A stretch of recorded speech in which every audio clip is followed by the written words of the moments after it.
भारत का सबसे बड़ा घोटाला, ओबीसी आरक्षण, क्रीमी लेयर। हाँ, बिल्कुल ठीक सुना आपने। मैं इसे साबित भी कर दूंगा। आप भी national commission for backward classes की ऑफिशियल वेबसाइट पर जाकर क्रीमी लेयर नियमावली को देख सकते हैं। आपके होश उड़ जाएंगे। 8 लाख क्रीमी लेयर को बात महज दिखावा है। असल में देश के 1% लोग भी ओबीसी क्रीमी लेयर में नहीं आते।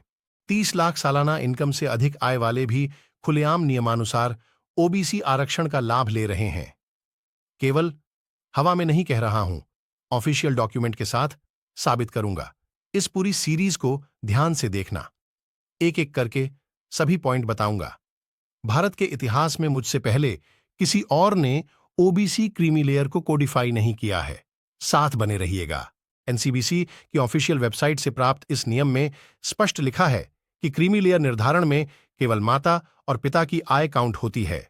अगर आप, आपकी पत्नी और आपके भाई आदि मिलकर 50 लाख सालाना से अधिक कमा रहे हैं, तो भी आप ओबीसी आरक्षण के हकदार हैं। अर्थात आप रेलवे डीआरएम पद पर रहकर यूपीएससी देते हैं, तो भी आपको ओबीसी आरक्षण का लाभ यथावत मिलता रहेगा। ओबीसी आरक्षण, क्रीमी लेयर को मैं भारत का सबसे बड़ा घोटाला कह रहा हूं। इसका कारण यह है कि क्रीमी लेयर केवल बताने मात्र के लिए लगाई गई है। असल में भारत की 1% आबादी भी ओबीसी क्रीमी लेयर में नहीं आती। अब आप खुद ही देख लीजिए कि एनसीबीसी क्या कह रहा है। आपकी आंखें खुली की खुली रह जाएंगी। ये ऑफिशियल वेबसाइट से प्राप्त जानकारी है। यदि सैलरी से तुम, तुम्हारे भाई और तुम्हारी पत्नी मिलकर 50 लाख सालाना कमा लेते हो, तुम्हारे माता व पिता मिलकर 20 लाख सालाना कमा लेते हैं, group B C of D की नौकरी से, पुश्तैनी जमीन से भी तुम्हारी कमाई 15 लाख सालाना हो जाती है और दूध बेचकर 5 लाख सालाना कमा लेते हो, तो भी परीक्षा में तुम्हें ओबीसी आरक्षण का लाभ जरूर मिलेगा, क्योंकि ओबीसी क्रीमी लेयर में केवल माता और पिता की आय ही काउंट होती है।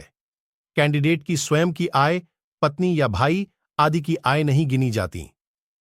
अगर माता या पिता में से एक ग्रुप बी ऑफिसर हैं या दोनों ग्रुप सी व ग्रुप डी की नौकरी कर रहे हैं, तो भी इससे अर्जित आय ओबीसी क्रीमी लेयर में गिनी ही नहीं जाती।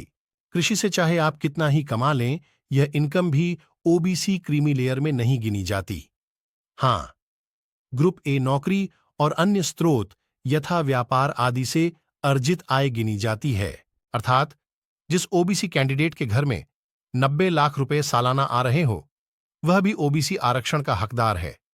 8 लाख की क्रीमी लेयर की बात मात्र ढकोसला है। इसीलिए मैंने ओबीसी क्रीमी लेयर को भारत का सबसे बड़ा घोटाला कहा है।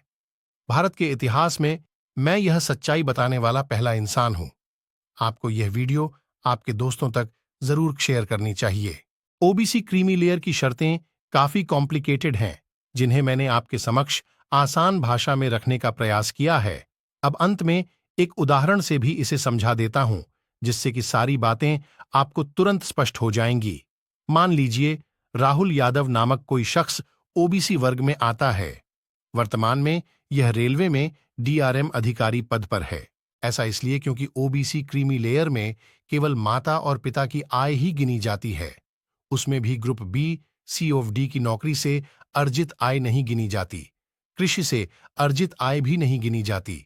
उम्मीद है इस उदाहरण से आपको ओबीसी क्रीमी लेयर घोटाले की सारी सच्चाई बिंदुवार रूप से पता चल गई होगी। अब आप इसे सभी लोगों तक पहुंचा दीजिए।